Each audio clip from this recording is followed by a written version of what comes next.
Hello everyone, good morning. आज का हमारा टॉपिक है करंट अकाउंट, जो कि बैलेंस ऑफ पेमेंट का एक टाइप है। दूसरा होता है कैपिटल अकाउंट और तीसरा फाइनेंशियल अकाउंट। वैसे तो कैपिटल अकाउंट और फाइनेंशियल अकाउंट ये दोनों एक ही होते हैं। कैपिटल अकाउंट का एक नैरो पार्ट होता है फाइनेंशियल अकाउंट, ठीक है। तो फिलहाल हम देखते हैं करंट अकाउंट क्या होता है।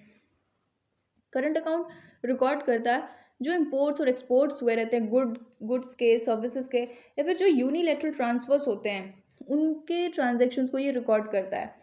ठीक है, बात समझ में आई। जो इम्पोर्ट हुए हैं, हमने कोई इम्पोर्ट करा है तो उसके हम पैसे देंगे उस कंट्री को जहाँ से करा है, तो वो करंट अकाउंट बैलेंस में रिकॉर्ड होती हैं।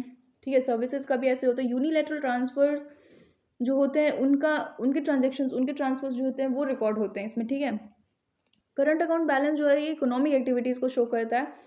जैसे कि अब इम्पोर्ट हो रहा है, एक्सपोर्ट हो रहा है सर्विसेज का या फिर गुड्स का, तो ये इकोनॉमिक एक्टिविटीज़ हैं, ये उनको शो करता है, ये उसका गुड आइडिया देता है हमें। ठीक है, जब हम कैलकुलेट करते हैं कंट्री का करंट अकाउंट बैलेंस को, तो ये इससे हमें पता लगता है कि डेफिसिट हो रखा है या सरप्लस हो रखा है। डेफिसिट मतलब लॉस, सरप्लस मीन्स प्रॉफिट। तो क्या डेफिसिट लॉस मतलब कैसे लॉस, अगर कंट्री कुछ इंपोर्ट करे एक्सपोर्ट करे तो लॉस मतलब कैसे, देखते हैं। जब करंट अकाउंट डेफिसिट में होता है मतलब कि हमारा इंपोर्ट जो है वो ग्रेटर हो रहा है देन एक्सपोर्ट। एक्सपोर्ट कम हो रहे हैं और इंपोर्ट्स ज़्यादा हो रहे हैं, तो मतलब कि ये मान लो एक्सपोर्ट हो रहा है। एक्सपोर्ट अगर होता है तो क्या होता है, हम गुड्स देते हैं दूसरी कंट्री को और वहाँ से हम पैसे लेते हैं, तो हमारे वहाँ पे पैसे आ रहे हैं। तो अगर ऐसा कंडीशन है तो वो सरप्लस होगा। लेकिन अब हमारे पास से सिर्फ पैसे जा रहे हैं, इम्पोर्ट्स ग्रेटर हैं देन एक्सपोर्ट। ज़्यादा पैसे हमारी कंट्री से जा रहे हैं लेकिन पैसे आ हमारी कंट्री में कम रहे हैं, एक्सपोर्ट कम है। ऐसे ही ये वाला जो है जिसमें इम्पोर्ट्स कम होते हैं, एक्सपोर्ट्स ज़्यादा होते हैं, तो वो सरप्लस हो गया। समझ आई बात, डेफिसिट और सरप्लस का। इसके कंपोनेंट्स क्या क्या है वो देखते हैं एक बारी। Import and export of goods हो गए। गुड्स मतलब मोबाइल फ़ोन हो गया, कोई टेक्नोलॉजी हो गई, कोई मशीन हो गया। ये सारे अगर हमारी कंट्री में आ रहे हैं या जा रहे हैं तो इनके रिकॉर्ड रखे जाएंगे करंट अकाउंट बैलेंस में। तो ये एक कंपोनेंट हो गया इसका।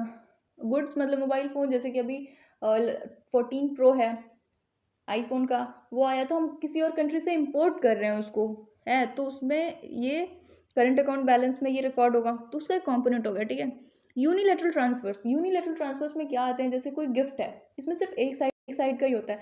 जैसे कि गिफ्ट हो गया, इनकम आ रही है, जैसे किसी ने कोई डोनेशन कुछ करी है हमारी कंट्री में, कुछ गिफ्ट दिए है, तो सिर्फ एक साइड से आ रहा है। गिफ्ट के बदले हम कुछ दे नहीं रहे हैं उनको, वन साइडेड है, सिर्फ एक साइड आ रहा है, इधर आ रहा है, सिर्फ जा नहीं रहा है कुछ, या फिर जा रहा है और आ नहीं रहा है, इसके बदले में कुछ नहीं देना होता, तो ये यूनिलेटरल ट्रांसफर्स हो गए। ठीक है, या तो आ रहे हैं या जा रहे हैं अब्रॉड से। ये इंटरनेशनल ट्रेड का टॉपिक है तो अब्रॉड तो आएगा यहाँ पे। Income receipts and payments to and from abroad. कोई अगर हमारे वहाँ पे कोई जॉब कर रहा है, बाहर का है, अब्रॉड का कोई है और हमारे वहाँ पे जॉब कर रहा है, तो हम उसको पैसे देंगे, तो हमारी कंट्री से वो बाहर जा रहा है पैसा, तो वो इसमें रिकॉर्ड होगा। ठीक है, अगर हमारी कंट्री का कोई बाहर काम कर रहा है तो उसको जो इनकम मिलेगी वो हमारी कंट्री में आएगी, तो वो रिकॉर्ड होगा इसमें, तो वो एक कंपोनेंट हो गया। Export and import of services, इसमें आ गया जैसे बैंकिंग का हो गया, इंश्योरेंस हो गया, शिपिंग हो गई, ये सारी चीज़ें सर्विसेज में आ जाती हैं। ठीक है, नेक्स्ट एक बार देख लेते हैं कि कैसे डेबिट और क्रेडिट, ये बताया था ना मैंने, उसके टर्म्स में देख लेते हैं कि क्या गुड्स आना और जाना का क्या मतलब है, कंपोनेंट्स जैसे हैं उसका। जैसे कि क्रेडिट में हमारी कंट्री में पैसे आ रहे होते हैं तो उसको हम क्रेडिट कहते हैं, और जब हमारी कंट्री से बाहर जा रहे होते हैं तो उसको हम क्या कहते हैं, डेबिट कहते हैं।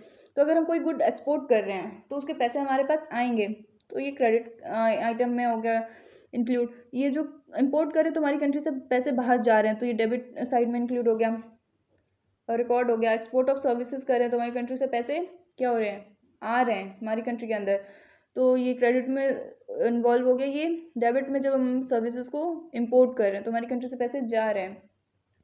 ट्रांसफ़र रिसिप्ट्स मतलब कि हमने कुछ हमारी कंट्री से किसी ने कुछ खरीदा है तो वो हमें पैसे पे करेगा, तो हमारी कंट्री में आ रहे हैं। अब ये हमारी कंट्री से, अगर हमारी कंट्री मतलब हमारी कंट्री ने कहीं से कुछ खरीदा है, मतलब कोई इंडिविजुअल इंसान ने कुछ कहीं से खरीदा है, तो अब उसका वो पेमेंट करेगा, तो हमारी कंट्री से पैसे जा रहे हैं, ये रिकॉर्ड होगा इसमें डेबिट आइटम में।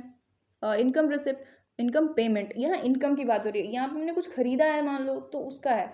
ठीक है, ये कुछ बेचा है उसका है, और वो भी इंडिविजुअल का होगा। ये इनकम जो है इनकम अगर हम बाहर कंट्री में हैं तो हमें इनकम मिलेगी और हम उसको कहाँ भेजेंगे, अपनी कंट्री में भेजेंगे, तो ये क्रेडिट में आ जाएगा।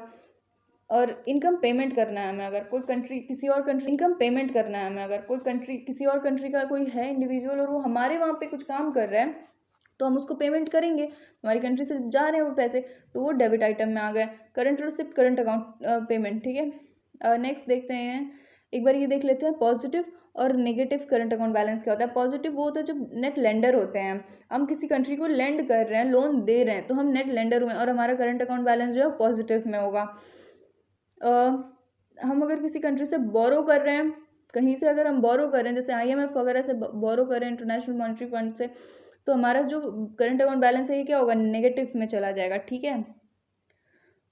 डेफिसिट के कुछ इम्पैक्ट्स भी होते हैं, कुछ इफेक्ट्स होते हैं, वो देख लेते हैं भाई। डेप्रिशिएशन, अगर हमारी कंट्री में डेफिसिट चल रहा है, करंट अकाउंट डेफिसिट, तो मतलब कि हमारे कंट्री का डेप्रिशिएशन होगा, हमारी कंट्री की जो मनी वैल्यू है वो डिक्रीज हो जाएगी, ठीक है। डेफिसिट सिचुएशन मतलब ये अनकॉम्पिटेटिव है कंट्री, ये भी शो करता है। और इम्पोर्ट करना भी थोड़ा डिफिकल्ट हो जाता है क्योंकि हमने एक्सपोर्ट बहुत ज़्यादा कर रखा है, तभी तो डेफिसिट में आई है। तो एक्सपोर्ट ज़्यादा कर रखा है तो पैसे हमारी कंट्री से बहुत ज़्यादा गए हैं, तो हमें इम्पोर्ट करने के लिए हमें पैसे चाहिए जो कि हमारे पास नहीं है अभी। तो यही सारे इफेक्ट्स होते हैं। So thank you, I hope कि चीज़ें समझ में आई होंगी अच्छे से। अगर नहीं समझ में आई है तो 2-3 बार वीडियो को देखो, सब समझ आ जाएगा। तो थैंक